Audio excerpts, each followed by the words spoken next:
기도하겠습니다. 하나님 감사합니다. 오늘 이 저녁에 주의 말씀 앞에 서게 하시니 감사합니다. 하나님 말씀 통하여 하나님의 뜻을 알기를 원합니다. 이 시간 우리 가운데 말씀하여 주옵소서.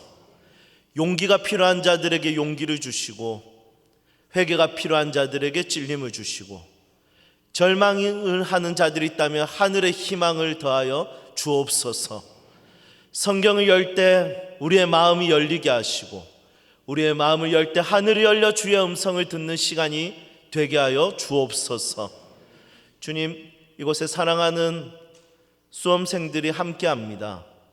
주님, 긴장되고 두려운 마음 있지만 두려워하지 말라 명령하셨으니 두려워하지 않고 그리스도와 함께 담대히 최선을 다하여 감당할 수 있도록 은혜를 더하여 주옵소서. 하나님, 오늘 우리 가운데 함께 하시기를 소망하고 믿으며 예수 그리스도의 이름으로 기도드립니다. 아멘.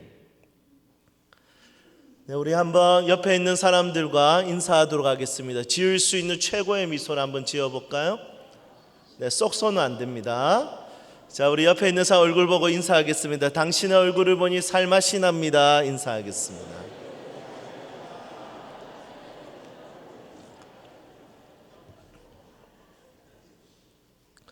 아멘.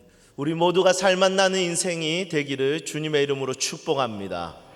특별히 이곳에 있는 우리 수험생들, 쉽지 않은 시간들 보냈지만 하나님께서 놀라운 은혜를 주실 줄로 믿고 담대하게 수능을 칠 수 있기를 주님의 이름으로 축복합니다. 저는 오늘 제 자녀 이야기로 한번 시작해 보려고 합니다. 저에게는 세 자녀가 있습니다. 첫째가 아들, 둘째가 아들, 셋째가 딸입니다. 누가 제일 예쁠까요? 딸이 기가 막히게 예쁩니다. 두 아들은 이제 좀 컸다고 인사도 잘 안 합니다. 집에 들어가도 인사 안 하면 제가 야, 인사 안 해? 하면 한번 저를 쳐다보고 고개 한번 까딱거립니다.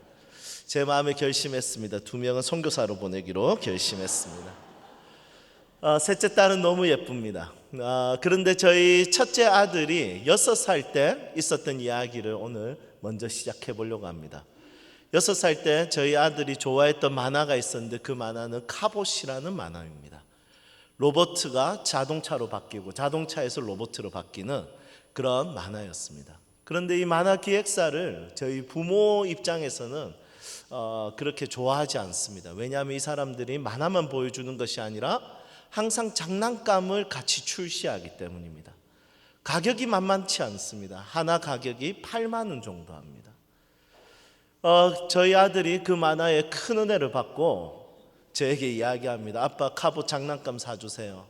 그래서 제가 안 된다 했습니다. 그랬더니 저희 아들이 목사의 약점을 딱 알고 말씀을 인용해서 구하라 그리하면 주실 것이요 했는데 왜 안 주냐는 거예요. 그래서 어쩔 수 없이 1년 동안 사달라 할 때마다 사줬더니 10개 정도 사줬습니다. 80만 원을 좌우의 날선 카드를 긁으면서 안타까워하면서 또 아들이 그것을 너무 좋아하니까 또 기쁜 마음도 있었습니다. 그런데 어느 날 쓰레기통을 봤는데 그 카봇 장난감 하나가 버려져 있는 겁니다. 너무 화가 나더라고요. 그래서 제가 저희 첫째 아들을 불렀습니다. 한결아, 여기 와봐. 그랬더니 저희 아들이 정말 천진난만한 얼굴로 저에게 다가왔습니다. 아빠, 왜요? 물어보더라고요. 그래서 제가 야, 이 장난감 왜 여기 버려져 있어? 이거 버리면 안 되잖아. 이거 아빠가 이거 사주기 위해서 얼마나 열심히 돈을 벌어야 되는 줄 알아? 이거 버리면 안 돼. 그랬더니 얘가 이렇게 이야기합니다. 아빠, 저거 팔 한쪽이 부서졌어. 그래서 버렸어요. 야, 팔 한쪽이면 25,000원치인데 아직 한쪽 팔 남았고 두 다리 남았고 목이 날아갈 때까지 가지고 놀아야지. 그랬더니 얘가 이렇게 이야기합니다.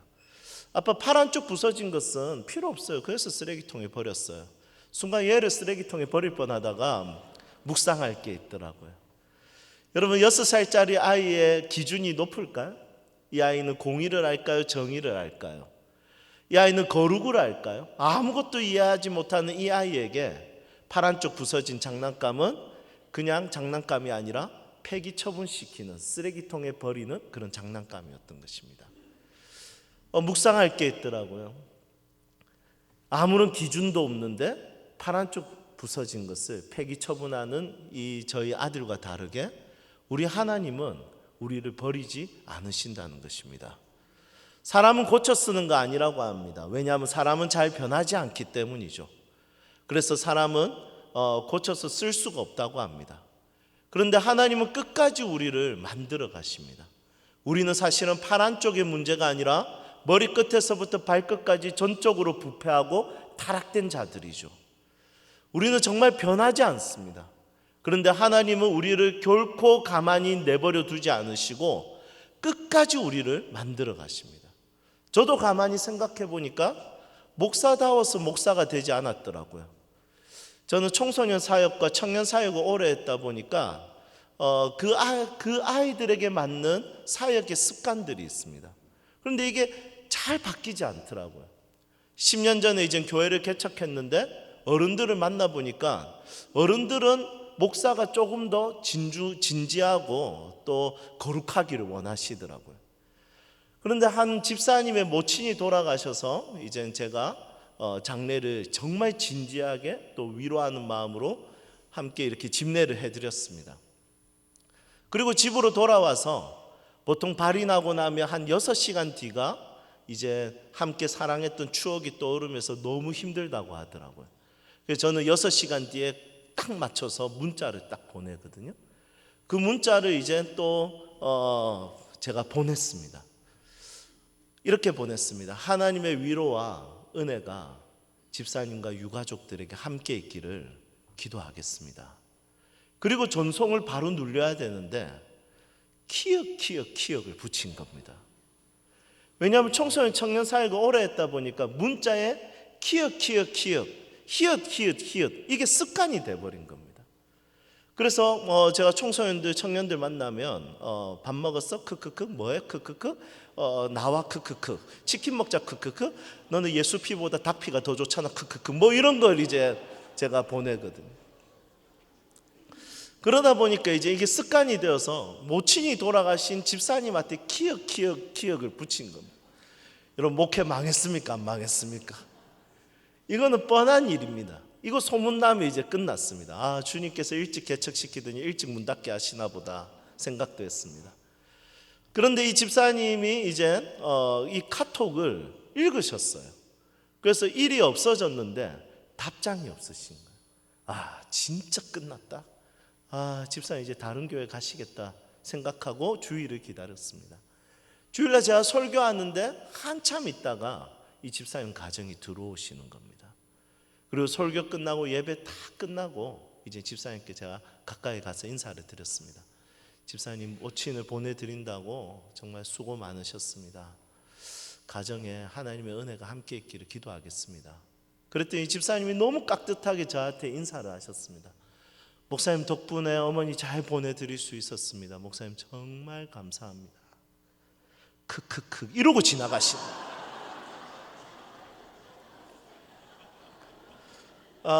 여러분 집사님은 용서하신 겁니까? 용서 안 하신 겁니까? 용서하신 거죠.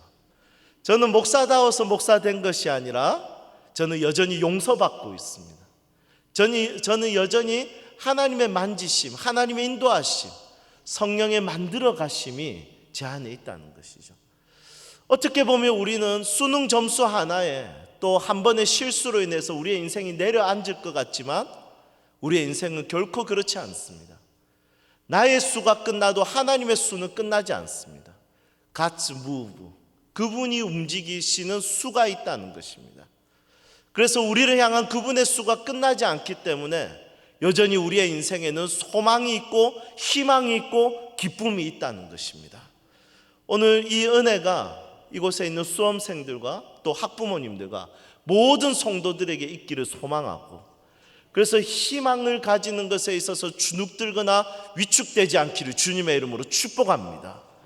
그렇다면 하나님의 수는 무엇일까요?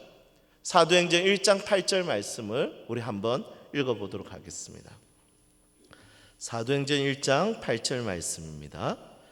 우리 한 목소리로 함께 읽겠습니다. 오직 성령이 너희에게 임하시면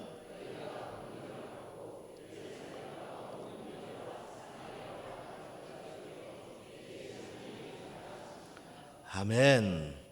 하나님의 수는 바로 성령 하나님으로 충만케 하는 것입니다.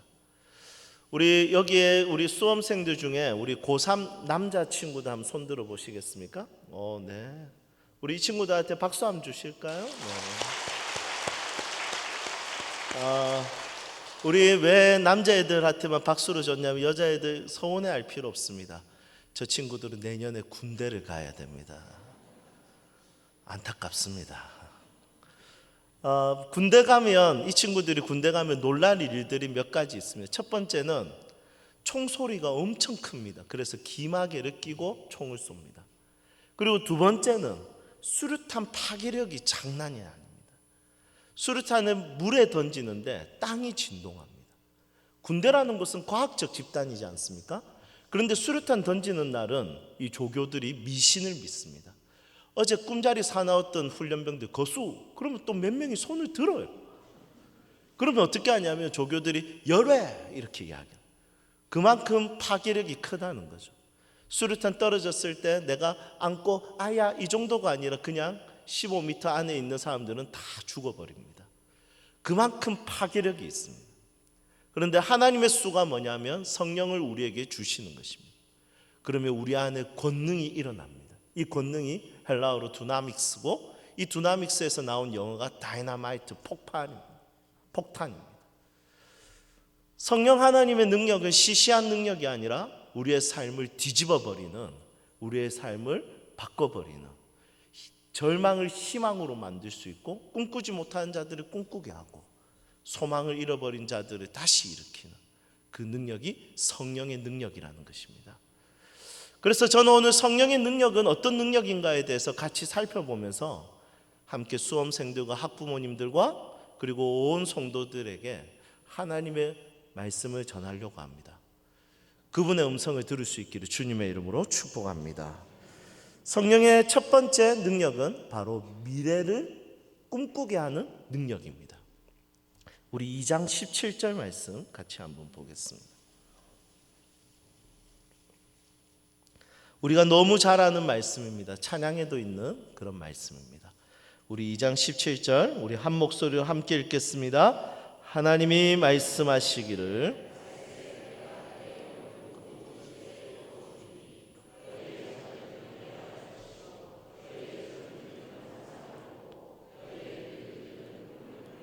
아멘. 성령의 역사와 성령의 능력과 성령의 충만함은 목사들의 전유물이 아닙니다. 영적으로 승리한 사람들의 전유물이 아닙니다. 고신대학원 교수님 중에 박용동 교수님이라고 있는데 이분이 쓰신 책 중에 이런 책이 있습니다. 성령 충만, 실패한 자들을 향한 하나님의 선물이라는 책이 있습니다. 그 책을 읽어보면 처음으로 성령의 역사를 경험했던 사람은 영적으로 충만한 사람들이 아니라 영적으로 실패한 자들이었습니다. 예수님을 부인하고 배신했던 사람들이었다는 것이죠. 우리도 사실은 영적으로 자주 실패합니다. 우리가 연말이 되면 내년 한 해를 위해서 내년에는 꼭 성경을 일독하리라 결심하지 않습니까? 그 정도도 결심 안 하면 신천지일 가능성이 굉장히 높습니다. 그런데 어떻습니까? 새해가 딱 밝고 성경을 창세기부터 읽기 시작하는데 창세기는 참 잘 읽어집니다. 그리고 출애굽기도 스토리가 굉장히 너무 멋집니다. 그리고 딱 20장 넘어가기 시작하면 그때부터 레드선 들어가기 시작합니다. 그리고 어떻습니까? 레위기 들어가면 어떻습니까? 그때부터는 저는 여기까지인가 봅니다. 이렇게 생각이 듭니다. 그래서 어떤 분은 레위기를 레위기라 안 하고 내 위기라고 이야기해요. 읽다가 내가 위기를 당하는. 그만큼 우리는 의지력이 약한 자들이라는 것이죠. 그래서 성령의 충만함은 40일 동안 금식 기도한 자들의 전유물이나 정말 영적으로 위대한 영웅들의 전유물이 아니라는 것입니다. 오늘 말씀해 보니까 자녀에게도 주고 청년에게도 주고 늙은 사람들, 어르신들에게도 주는 것이 성령의 능력이라는 것입니다. 그런데 현상이 참 재밌습니다. 자녀들이 성령으로 충만해지면 예언할 것이요, 젊은이들은 환상을 보고 늙은이들은 꿈을 꾸리라. 여러분, 이 현상을 한번 보십시오. 예언, 환상, 꿈. 이 단어들은 미래를 상징하는 단어들입니다. 예언도, 환상도, 꿈도 미래와 관련된 단어라는 것이죠. 이 단어라는 것은 그냥 우리가 단어라고 생각하면 안 됩니다. 그 단어에는 뭐가 있냐면 하나의 세상이 있습니다. 우리가 만약에 봄이라는 단어가 없다면 서로 소통할 때 봄에 대해서 이야기하려면 너무 어렵습니다. 그 있잖아, 따뜻하고 얼음이 녹고 꽃이 피고 아지랑이가 올라오고 따뜻한 그런 세상이 있잖아. 이렇게 설명을 길게 해야 됩니다. 그런데 이 모든 세상을 한 단어로 담은 것이 바로 봄이라는 것이죠. 그래서 우리 사회에서 사용하는 단어들은, 모든 단어들은 하나의 세상을 담고 있다는 것입니다. 그것처럼 예언, 환상, 꿈이라는 단어에는 하나의 세상을 담고 있는데 그 세상은 바로 미래에 대한 관점이라는 것입니다. 그래서 성령의 역사와 성령의 능력은 뭐냐면 꿈꿀 수 없는 자들이 꿈꾸게 되는 것이 바로 성령의 역사라는 것입니다. 두나믹스, 다이나마이트, 폭발적으로 내 삶에 딱 일으키는 것, 그것은 뭐냐면 미래를 기대하게 하는 영입니다. 사실은 미래를 기대할 수 있는 사람들은 정해져 있는 것 같습니다. 공부를 잘하는 사람들, 외모가 출중한 사람들, 그리고 대단한 지식을 가진 사람들, 이런 사람들이 미래를 마음껏 꿈꿀 수 있을 것 같습니다. 한번 우리 수험생들이 좀 쉽게 알아들을 수 있도록 제가 예를 한번 준비해 봤습니다. 저랑 똑같은 날에 똑같이 부산에서 태어난 연예인이 있더라고요. 그 연예인을 제가 한번 사진으로 준비해 봤습니다. 누구냐면 바로 이 사람입니다. 누군지 아십니까? 강동원 씨입니다. 여러분, 저랑 똑같은 날, 하루도 다르지가 않습니다. 그리고 저랑 똑같은 부산에서 태어났습니다. 여러분, 인생 누가 공평하겠습니까? 한 명은 저렇게 태어났고 한 명은 이렇게 태어났습니다. 자, 솔직하게 이야기해서 누구 인생이 더 밝습니까? 네.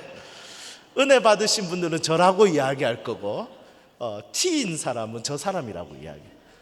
저 사람이라고 이야기한 사람들 때문에 설교가 길어졌습니다. 우리는 딱 보면 알 수 있습니다. 저 사람은 미래가 밝구나, 이렇게 알 수 있습니다. 저에게 세 자녀가 있다고 했죠? 저희 첫째 아들을 저희 아내가 임신했을 때 제 기도 제목이 있었습니다. 저는 고2 때부터 눈이 작은 것이 제 인생의 컴플렉스였습니다. 네, 수험생들을 위해서 제가 오늘 설교 준비 정말 많이 한 것 같죠? 눈이 작아서 이게 너무 컴플렉스였어요. 그래서 이제 고3 때 쌍꺼풀 수술을 해야 되겠다 결심을 했습니다. 그런데 그때 TV에 누가 나오냐면 박명수 씨가 쌍꺼풀 수술을 하고 나타난 거예요. 제가 보자마자 수술은 안 되겠다 생각했어요. 그리고 이제 이 눈으로 그대로 살다가 저희 아내의 은혜로 인해서 이 눈을 가지고 결혼을 하게 되었습니다. 그리고 저희 아내가 첫째 아이를 임신하게 되었습니다. 그때부터 아내의 배를 잡고 매일 2번씩 기도했습니다. 하나님, 저에게 이 눈 준 거 너무한 거 아닙니까? 제 아들 눈 주님 신경 써주십시오. 옆치임 앞치임 바짝 부탁드리겠습니다. 정말 1년 동안 하루에 2번씩 아침 저녁으로 열심히 기도했습니다. 10개월이 지나고 아이가 태어났습니다. 어떻게 됐을까요? 하나님의 응답 방식은 3가지죠. Yes, No, Wait입니다. Yes는 뭐냐면, 그래 종아에 너에게 그 눈 주고 정말 미안했다, 네 아들 눈 내가 신경 쓸게, 이게 Yes입니다. No는 뭐냐면, 야, 눈은 보여주기 위해서 있는 게 아니라 보기 위해서 있는 거죠. 괜찮아, 네 아들도 네 눈 가자, 이게 No입니다. 그리고 3번째 Wait입니다. 야, 진작 기도하지, 늦었어, 둘째 때 신경 쓸게, 이게 Wait입니다. 여러분, Yes일까요, No일까요, Wait일까요? 자, 사진 준비해 왔습니다. 띄워주세요. 네. 이 사진 보면서 기도했습니다. 지금 다 낚였죠? 네. 주님, 이 눈입니다. 얼마나 이쁩니까? 지금 순간적으로 전부 다 우아했지 않습니까? 저도 볼 때마다 우아가 됩니다. 이야 이쁘다 이 생각 듭니다. 그런데 제 아들 눈은 어땠냐면 다음 사진입니다. 지금 남의 애 눈을 너무 비웃는 거 아닙니까? 네, 조금 더 크니까 어떻게 되냐면 다음 사진입니다. 자, 이 사진 보여주니까 어떤 교회는 권사님이 너무 놀라셨는지 이 사진 보자마자 의아노 이러시더라고요. 조금 더 컸을 때 볼까요? 다음 사진. 네. 조금 펴졌죠? 네. 그 다음 사진도 한번 보겠습니다. 네. 6살 때 제일 귀여웠습니다. 다음 사진. 네, 보겠습니다. 하나님은 살아계십니다. 그런데 태어날 때 눈은 어땠습니까? 두 번째 사진 다시 한 번 더 보여주십시오. 네, 두 번째 사진. 네. 요따구로 태어났습니다. 여러분 이렇게 해서 미래가 기대 안 된다고 해서 쓰레기통에 버리면 어떻게 되겠습니까? 이거 뭐고 버릴까? 이거 안 됩니다. 왜냐하면 미래는 알 수 없기 때문이죠. 저희 둘째는 머리가 똑똑합니다. 정말 미래에 대한 기대감을 가지고 제가 계속 이야기하면 너 꿈이 뭐니? 그랬더니 저희 아들이 정말 단순하게 이야기하더라고요. 돈 뭐 해야지 돈 많이 벌 수 있어요 이러더라고요. 그래서 제가 의사 할래? 했더니 애가 은혜 받고 의사 하겠다는 겁니다. 그래서 제가 그때부터 낭만닥터 김사부 보여주고 슬기로운 의사생활 보여주면서 묵상해 막 이랬습니다. 지금도 저희 아들은 이제 의사에 대한 꿈을 가지고 있습니다. 저희 셋째는 그냥 이쁩니다. 네. 저는 아이들이 언제 제일 이쁘냐면 미래에 대해서 꿈에 대해서 마음껏 이야기할 때가 이쁘더라고요. 저희 교회에도 아이들이 많습니다. 이 아이들이 미래에 대해서 밝게 이야기하는 모습을 보고 싶습니다. 그런데 문제는 뭐냐면 오늘 수험생들이 초점인데 오늘 이 말씀에 보니까 청년들은 환상을 보고, 사실은 청년 때는 환상을 볼 나이가 아니라 청년이 되면 자신의 인생의 점수가 어느 정도 나옵니다. 수능 점수는 모의고사 점수로 어느 정도 알 수 있고, 그리고 대학생이 되면 자신의 학점, 자신의 대학의 유명성, 그리고 그것으로 인해서 나의 연봉이 어느 정도 예측이 됩니다. 그리고 직장에 들어가면 내 결혼에 대한 대상자에 대해서 또 겸손해지기도 하고 또 교만해지기도 합니다. 어떻게 보면 청년 때, 수험생 때, 대학생 때, 30대까지는 환상을 보는 나이가 아니라 현실을 보는 나이가 되는 것이죠. 그런데 성령의 역사는 무엇이냐면 이 청년들이, 이 젊은이들이 자신의 점수에 따라서 계획을 세우는 것이 아니라 하나님 나라의 환상을 가지고, 하나님 나라의 비전을 가지고 살아가게 된다는 것입니다. 이게 전 너무 멋진 일인 것 같습니다. 저도 제 인생의 점수에 대해서 이야기한다면 형편없습니다. 왜냐하면 저는 태어날 때부터 말을 더듬는 사람이었습니다. 5살 때까지 말을 한마디도 못했습니다. 엄마도 못했고 아빠도 못했습니다. 그래서 부모님이 얘 문제 있다 싶어서 병원에 데리고 다녔는데 병원에서도 원인을 찾지 못했습니다. 그런데 어느 날 제가 식사를 하는데 밥을 먹다가 제가 말을 하려고 했답니다. 난리 났습니다. 그래 종아야 엄마 해봐, 아빠 해봐, 넌 할 수 있어 했는데 제가 고기 이랬습니다. 그때부터 말을 하기 시작했는데 말을 더듬었고 말을 정말 못했습니다. 그런 제가 지금 말로 먹고 살고 있다는 것에 있어서 어머니께서 너무 신기해합니다. 저는 그리고 제가 환상을 가질 수 없는 이유가 뭐냐면 현실적일 수밖에 없는 이유가 뭐냐면 저는 태어날 때부터 머리끝에서부터 발끝까지 아토피가 가득했습니다. 지금도 몸 전체에는 아토피가 퍼져 있습니다. 그래서 항상 마음이 위축되어 있고 자신감이 없습니다. 지금도 여전히 너무 두렵고 자신감이 없습니다. 지금 여러분 저를 좀 안 쳐다보시면 좋겠습니다. 그만큼 대중 앞에 서는 것이 너무 두려운 사람, 계속 끓고 피가 나고 이불에는 피가 가득합니다. 저희 아내가 견디다 못해 검은색으로 사줬습니다. 그러다 보니까 인생에 있어서 꿈과 비전은 사치처럼 느껴졌습니다. 세 번째는 저희 아버지가 알코올 중독자이십니다. 저는 예수님 믿지 않는 가정에서 태어났고 제가 고2 때 제 첫 짝사랑을 보고 교회를 따라갔습니다. 그렇게 저희 집안은 예수 믿는 가정이 되었지만 저희 아버지의 평생을 알코올 중독자로 살았습니다. 부산에서 가장 가난한 반요동이라는 동네에서 저희 아버지는 알코올 중독자로 어머니를 때리고 집을 뒤집고 하셨습니다. 그런 가정에서 저는 우울해질 수밖에 없는 인생이었습니다. 그런데 예수님 믿고 제 인생이 완전히 뒤집어졌습니다. 꿈꾸기 시작했습니다. 하나님 나를 쓰실 것이라는 확신이 있었습니다. 하나님 나를 통해서 하실 일이 있다라는 믿음이 있었습니다. 그때부터는 저를 보는 관점과 제 인생을 보는 관점이 달라졌습니다. 정말 비밀인데 저는 수능 점수 400점 만점에 제가 받은 점수는 120점이었습니다. 정말 많이 두려웠습니다. 난 120점밖에 안 되는 인생인갑다. 그런데 어느 순간 지금 여러분들 앞에서 설교하고 있습니다. 인생은 어떻게 될지 모릅니다. 그냥 하나님이 보여주시고 하나님이 꿈꾸게 하시면 그냥 꿈꿔보는 것입니다. 그래서 예수님께서 니고데모에게 이렇게 이야기합니다. 거듭난 자들이 하나님 나라에 들어갈 것이요, 이렇게 말씀하십니다. 그런데 그 말씀에 보면 다른 말씀도 있습니다. 들어가는 것과 다르게 또 이런 말씀이 있습니다. 하나님 나라를 볼 것이요. 예수님 믿으면 보이지 않는 것이 보이기 시작합니다. 예수님 믿으면 꿈꿀 수 없는 자들이 꿈꾸기 시작합니다. 현실적으로 고군분투하는 인생이, 그냥 아둥바둥거리는 인생이 예수님 안에서 멋진 꿈과 비전을 가지고 살아가기 시작합니다. 오늘 17절 말씀해 보니까 늙은이들도 꿈을 꾸리라. 여러분 이 말씀 참 재밌지 않습니까?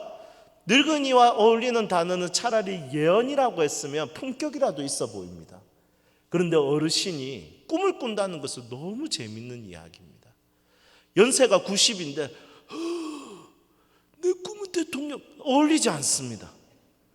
어르신들은 미래를 이야기하는 것보다 과거를 이야기하는 걸 더 좋아합니다. 그런데 성령의 역사는 어르신들도 꿈을 꾸게 한다는 것입니다. 그래서 성령의 역사는 도저히 꿈꿀 수 없는, 현실적으로 말도 안 되는 인생이 어느 순간부터 꿈꾸게 된다는 것입니다. 목사님 저는 아니에요. 저는 경쟁에서 밀리면 제 인생은 절벽 끝에 떨어질 거예요. 아니요, 성경은 절벽 끝이라고 말하지 않습니다. 사도행전 1장 8절에 보면 절벽 끝이라 말하지 않고 땅 끝이라고 이야기합니다. 하나님의 부르심이 있는 곳. 서울은 중심지입니다. 저는 부산 사람입니다. 저는 부산에 있지만 행복합니다. 하나님 나를 보내신 땅 끝이라고 믿고 있기 때문입니다. 우리 사랑하는 수험생들이 앞으로 살아가면서 어느 자리에 어느 위치에 어떤 인생이 될지 모르겠지만 그곳은 버려진 곳이 아니라 하나님이 그곳에 보내신 곳이라는 거죠. 그래서 절대로 두려워하지 말고 쫄지 말고 어디로 가든지 어깨 펴고 가슴 펴고 당당히 살아갈 수 있는 믿음의 10대들이 되기를 축복합니다. 18절 말씀 한번 보실까요? 기가 막힌 말씀이죠.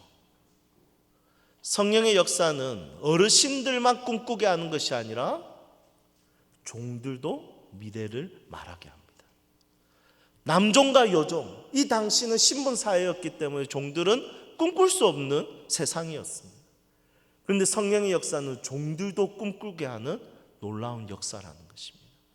그래서 남종과 여종들도 예언할 것이요, 이렇게 이야기하고 있습니다. 그러면 우리가 질문이 생깁니다. 종이니까 종 수준에 예언하겠지, 그 작은 꿈이겠지, 이렇게 생각할 수도 있습니다. 여기에 대한 해답을 21절에서 밝히고 있습니다. 21절 한번 볼까요? 21절, 누구든지 주의 이름을 부르는 자는 구원을 받으리라 하였느니라. 이 말씀에 종들이 꿈을 꾸는데 그 꿈의 사이즈가 나와 있는 힌트가 되는 단어가 있습니다. 그건 바로 누구든지입니다. 종들이 꿈꾸는데 종 수준의 꿈이 아니라 누구든지에 대한 꿈입니다. 누구든지는 뭐냐면 예수님을 믿게 되는 역사가 일어나는 모든 지역, 이 지구에 일어나는 모든 복음의 역사, 이것은 아프리카에도 일어났고, 이것은 유럽에도 일어났고, 이것은 우리나라에도 일어났고, 호주에도 일어났고, 미국에도 일어났고, 이 온 지구적으로 일어나는 모든 예수님을 믿는 사건들, 종이지만 종수전의 꿈이 아니라 지구적 꿈이었다는 겁니다. 시간적으로는 어떻습니까? 이 일은 예수님이 다시 오실 때까지 계속해서 일어날 일들입니다. 종들이 이야기합니다.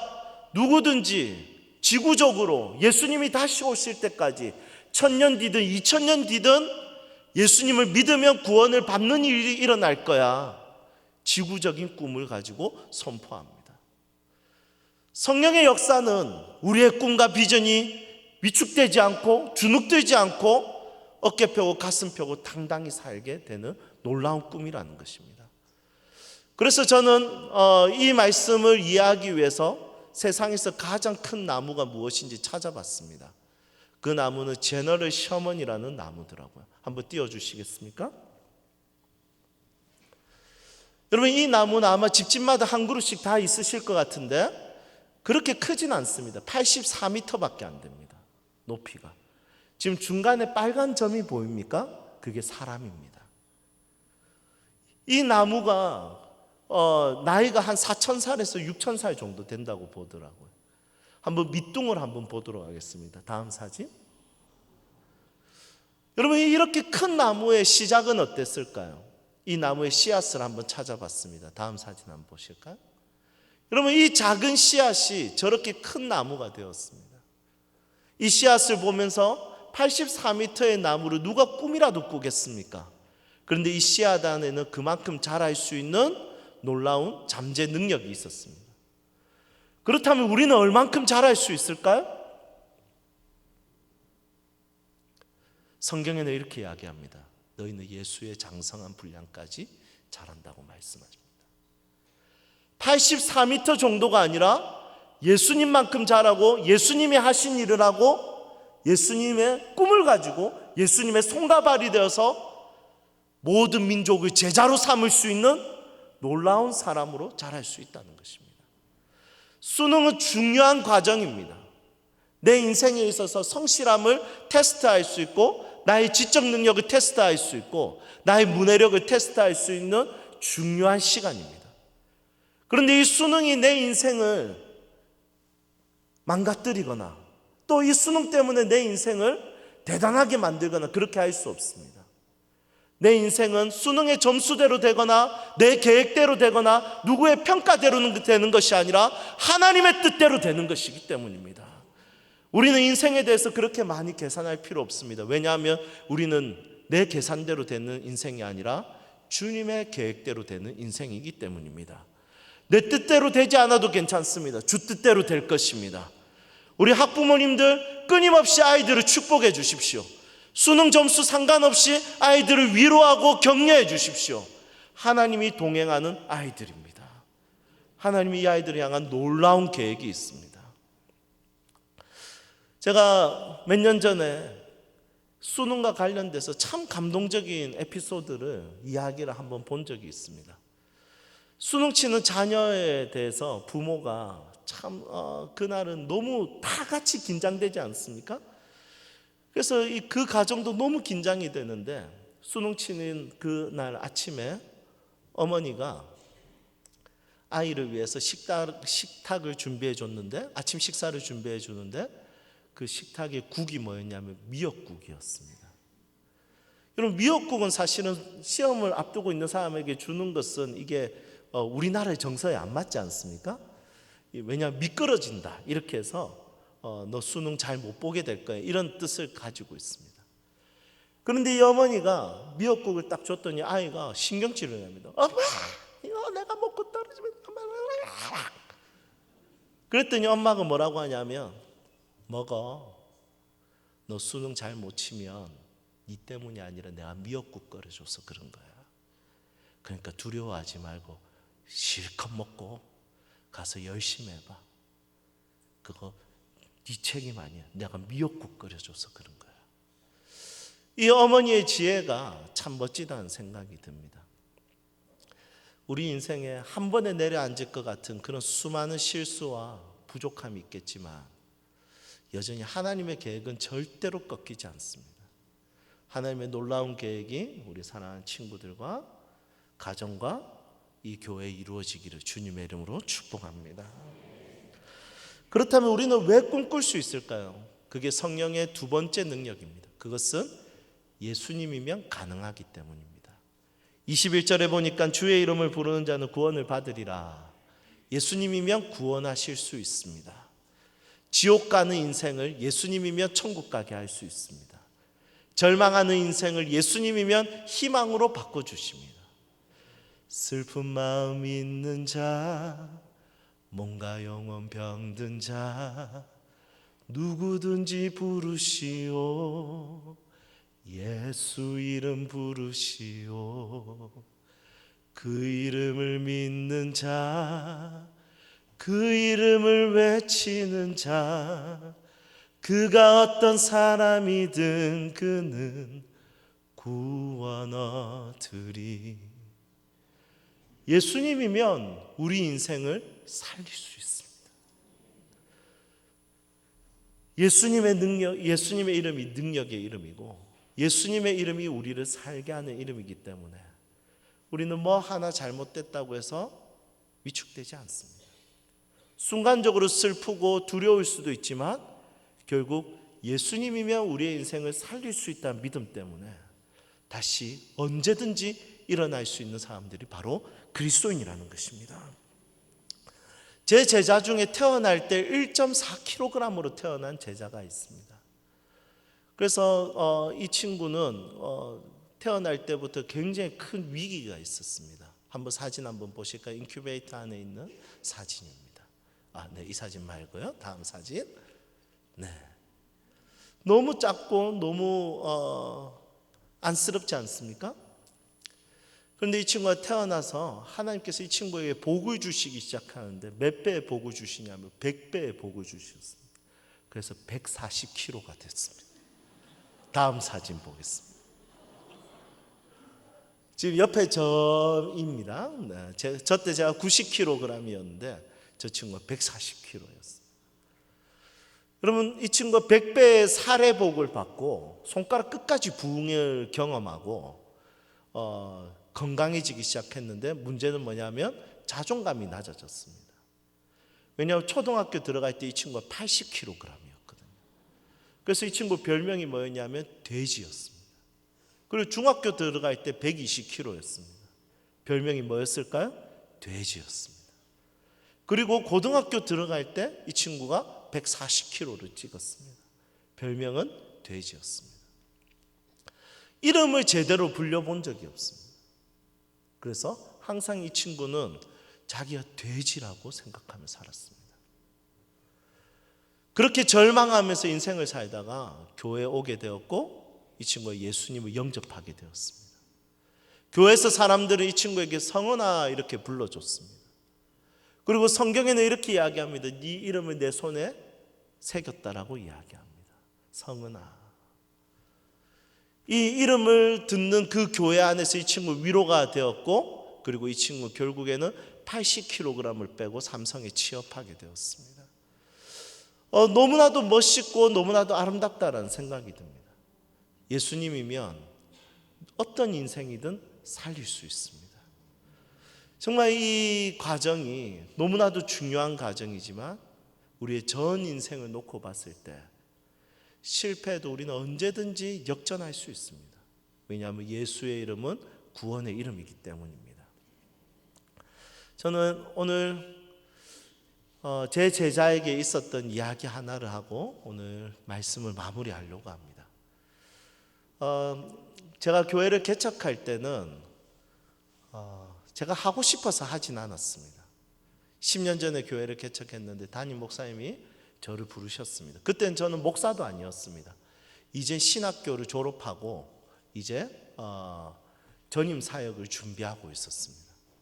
그런데 담임 목사님 저를 부르시더니 야, 너 전임 사역하지 말고 개척해. 그랬더니 제가 안 됩니다. 저 뭐 할 줄 아는 것도 잘 없고. 아니야, 너 너무 그립감이 안 좋아. 목사 말 잘 안 듣는다는 거죠. 그래서 내가 네 데리고 있어 보니까 너무 부담스러워. 그러니 딴 데 가서 목사들 괴롭히지 말고 너 그냥 개척해.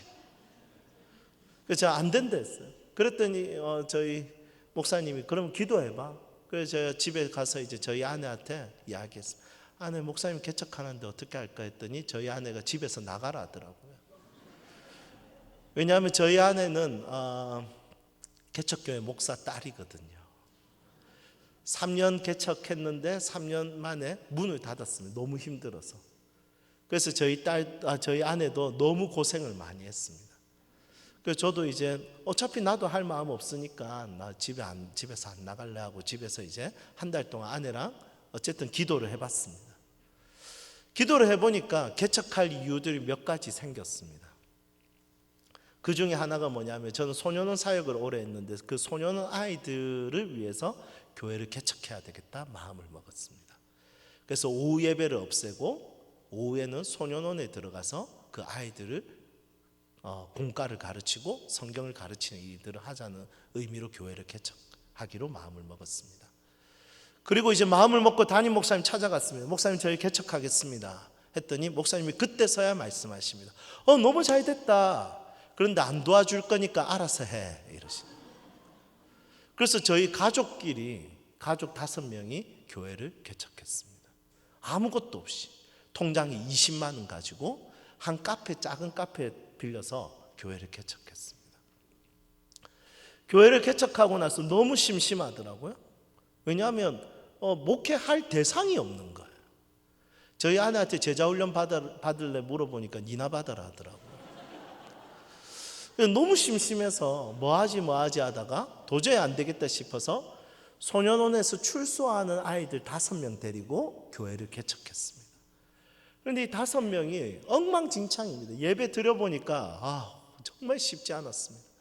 첫 번째는 생각이 없는 애니까 제가 살아계신 하나님 하면 바로 맞받아칩니다. 돌아가신 하나님 이렇게 맞받아칩니다. 그리고 두 번째는 가톨릭 신자더라고요. 그래서 제가 예수님의 이름으로 기도합니다 아멘 하면 이러고 앉아 있습니다. 그리고 세 번째는 아버지가 파키스탄 사람이에요. 그러니까 얘는 종교가 무슬림이더라고요. 정말 별의별 애들 다 모였죠. 얘는 기도하자면 아랍어로 기도하고. 네 번째는 운동을 한 애라서 그런지 몰라도 목사가 설교할 때 힘을 불어주고 싶어서 의리가 있어서 아멘 하면 목사님이 힘난다는 거 어디서 들었나 봐요. 그래서 제가 한 문장 끝나면 아멘을 크게 하는 거예요. 오늘 말씀은 아멘! 설교 진도가 안 나갑니다. 그리고 5번째, 이 친구가 참 정말 골치 아픈 친구입니다. 이 친구는 포크레인이 없는 포크레인을 1억 2천만 원에 사기를 쳐서 팔았습니다. 대단하지 않습니까? 야, 니는 이거 재능이다. 야, 제가 그랬습니다. 그리고 이 친구는 뭘 하냐면 일수를 합니다. 일수. 그래서 100만 원을 빌려주면 그 다음 주에 50% 이자를 받습니다. 150만 원. 종종 저한테도 문자가 오더라고요. 목사님 급전 필요하면 연락 주세요. 이 친구는 예배 때마다 안에 분노가 많으니까 계속 욕을 합니다. 가만히 엎드려 있다가 설교가 좀 길어지면 갑자기 일어나서 숫자 막 동물 막. 그래서 제가 너무 부담스럽더라고요. 막 천국 방언을 막 예배 때 계속 하는 거예요. 그렇게 이제 예배를 드리는데 그 5번째 애 있지 않습니까? 그 친구 전과 2범이었는데 제가 그 친구 어머니랑 같이 하루는 식사를 했습니다. 그런데 그 어머니가 집사님이세요. 식사를 하는데 이 어머니가 식사하다가 정말 말이 안 되는 이야기를 하더라고요. 정말 환하게 웃으면서 이렇게 이야기해요. 목사님, 저는 우리 애가 선교사 되면 좋겠어요.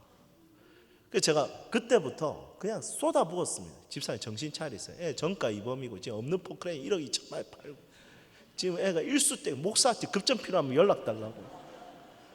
집사님 자꾸 일수 땡긴 돈 가지고 자꾸 11조 내라고 하니까 애가 교회를 안 오려고 합니다. 집 좀 따뜻하게 만들고 집사님 좀 정신 좀 차리세요. 종교적인 핍박하시면 안 됩니다. 제가 막 다다다다 부었어요. 그랬더니 집사님이 그런가요 하면서 좀 서운하셨는지 아무 말씀도 안 하시고 식사만 하시더라고요. 그래서 저도 삐져가지고 저도 식사만 했습니다.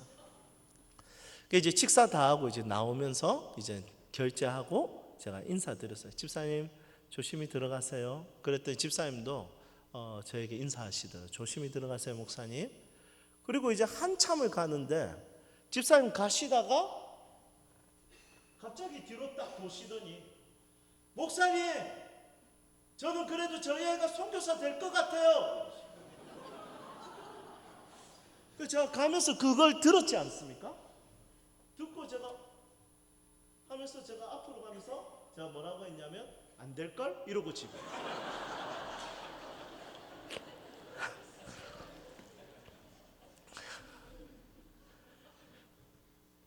그래서 집에 딱 와서 저는 그때까지도 계속해서 불만이었어요. 제가 집사님한테 그랬거든요. 애 케어하려면 저희 교회 오셔야 됩니다. 그랬더니 집사님 뭐라고 하냐면, 저는 저희 교회 섬겨야죠. 그러면 데리고 가세요, 집사님. 데리고 가서 담임 목사님하고 같이 케어하세요. 그래야지 애를 위해. 그러기에는 제가 교회에서 얼굴을 못 들고 다녀. 어쩌라고 진짜. 제가 안 그래도 진짜 투덜투덜하고 있는데 그렇게 자꾸 선교사 같은 소리 하니까 제가 너무 화가 나서 집에서도 제가 투덜투덜, 선교사 같은 소리 안 될 건데 막 제가 그렇게 이야기 막 혼자서 투덜거리면서 성경을 딱 폈는데 그때 읽은 성경이 이 사도행전 2장 21절입니다.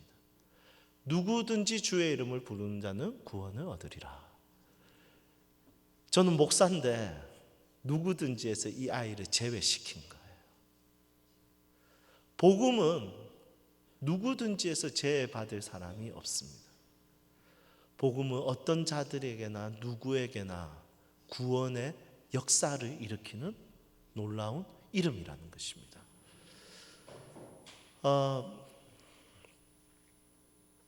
예수님 믿고 있다면 전혀 두려워할 필요가 없습니다. 예수님 믿고 있다면 언제든지 다시 일어날 수 있습니다. 누구든지에서 절대로 스스로를 제외시키지 마십시오. 어떤 상황에 있든 어떤 환경에 있든 어떤 일이 생기든 예수님이 여러분들과 함께 하십니다. 파이팅입니다. 기도하겠습니다.